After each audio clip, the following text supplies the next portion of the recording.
After the drift car was out of commission, the second to last drift event for Drift Chi-Town, I think it was a good time for me to go get a new shell. You know, I was searching on Craigslist and I found the 240 down in South Carolina. I said, you know what? Fuck it. Send it. We went straight down to South Carolina and I met with Johnny Cash. God bless that Chevy 350. It brought me all the way home. It took 2 gallons of coolant, 8 quarts of oil. Oh my God. Right afterwards, we got the whole truck overhauled. And that leads to 2018. 2018 was pretty much me I told a lot of people, hey, I'm taking a year off just to financially recover. You know, it just felt like I was half-assing 2017, just trying to keep up with everybody. My red 240 I had, no longer a car anymore, it's just practically scrap. It was already rusty, you know, and I only brought that car back because it was my first car, and like I said in my first video, if I was gonna drift, I want to drift with my very first car. Now, I want to take it a little more serious, so took the year off. I didn't realize the task I was going against to, you know. And it took about a year and a half. So from all 2018 and half of 2019 it took to finish the car. Pretty much throughout 2018 was just saving money and buying parts and trying to assemble it together. It didn't really get serious until a little bit after July, because that's when I was, you know, getting the tow grid fixed and, you know, trying to get like everything else stable down. I was so jealous. I was really jealous the fact that I lost a year of drifting. I didn't want to half-ass it 2018. I was seeing everyone like Nathan, Christoph, Anthony, and trying Scott. I see everyone of these people, you know, getting practice and just getting a lot of seat time in, and I was just jealous. You know, it pains me to see like everyone I got to know during 2017, I couldn't join with you in 2018. After 2018 was coming to a close, which I was super happy about because I was getting a lot of stuff done with the car, but the car never ran just yet. So in the beginning of 2019, the pressure was on.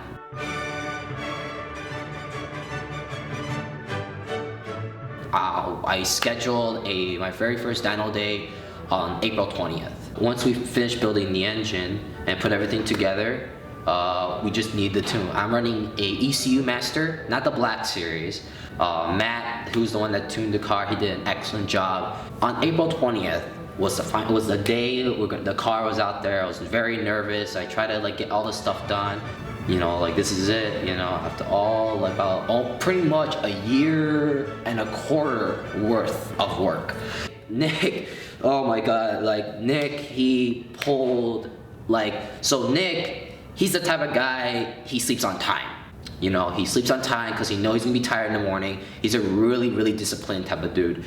On his birthday, he helped me wire it up, you know, make sure everything is good to go for tuning. And we went through problems like hubs. I found the axles wasn't matching up because like my 300ZX hubs were twin turbo hub. Nick, the last day, he stayed up, if I remember, I believe around midnight, just finishing up wiring the car. He was deadbeat tired. He knew how important this was for me, and I couldn't thank him enough for him doing that, and it really touched my heart.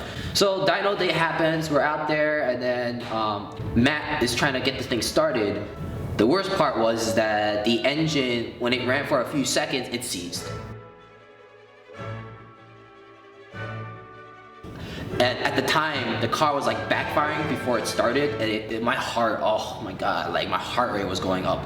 Oh my goodness, I couldn't. There'd be times where I just had to step away from the dyno. I just couldn't take it no more. There was other people there too. At that moment, I felt like I had my own pit crew, like guys with like guns and, you know, taking the hood off. So, and that was the day before Easter. And I told my buddy Terry, hey, like, you know, regardless of what the dyno day was, I'm gonna take a break. And I completely lied. Came here the next day on Easter and tear the head apart, taking the whole thing out, and later found out I seized the camshaft. Further diagnosis found out that the oil pump wasn't pumping any oil.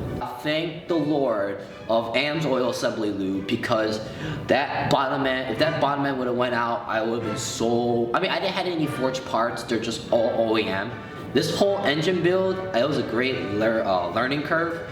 And I already broke, let me see, I destroyed a piston head for cylinder number 1.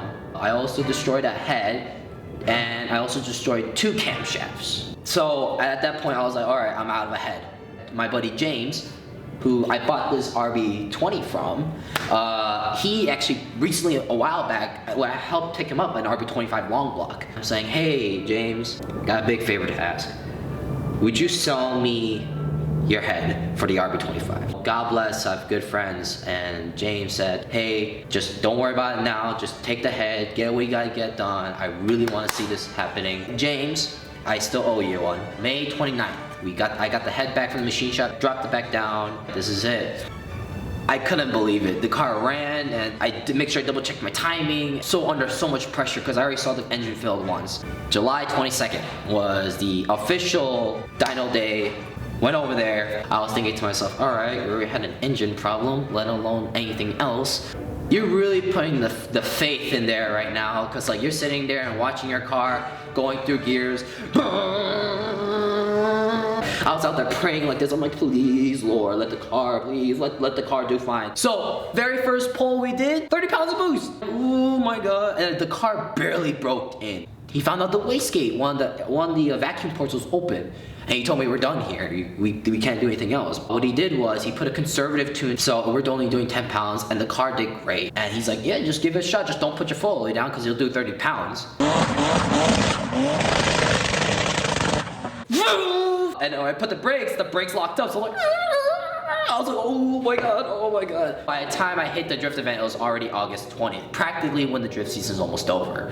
So that was from my first drift event. I went to a Drift Chi-Town event, Drift Chi-Town gang, you know. I went a little too fast, and I bumped. The back spur was just fine. Put the car in reverse, pull that out, trying to like slide around, trying to like drift, and I'm trying to go to the other side, and I'm trying to clutch kick. I felt the car really side easy. I'm like, what the heck happened? And then later on, it's just fluid, and I just instantly turned all the whole car off. Oh my God. And I thought it was just cooling. And we jack up the car, also oil. Oh, I was doing so many things wrong. Like we took this car out with no alignment done, apparently no suspension work done. I literally did like a half a run and that's it. Oh my God, that like hostile takeover was lit. I missed out last year's hostile takeover and I was mad. All kinds of drivers are coming out. It's a weekend thing and it's Drift Chi-Town's one of the big events they're trying to make happen, and God bless Drift Chi-Town for really working hard. Honestly, it's a blast. I had a blast the whole entire time, from beginning to end. During Hostile Takeover was also the day where Apex Engineered had an official drift team. So I'm part of Apex Engineered Drift Team with Timmy, Coda, we got Owns, the CEO, we got Ryan, and we got, I know Coda's his friends too, you know, they're like the side crew for his crew. As part of the team, we also got parts from Apex Engineered that they were designing. You know, it's Apex Engineered's own design. I was blown away for that opportunity when I was talking to Coda in the BMW headquarters. Everything started lining up very well for the end of 2019. I'm so super proud and motivated to be in this team. I'm with my good friend Coda, my partner, my ride or die. Red Liberty, brother! I'm just really thankful for everything working out the way it did. I didn't want to come back without showing it my all. I didn't know the car was gonna look this good with the red, white, and blue and my last name on it, just like my red car. Make more of a serious attempt for a full season of drifting and get my skills back up to the game to get the opportunity to share memories with everyone.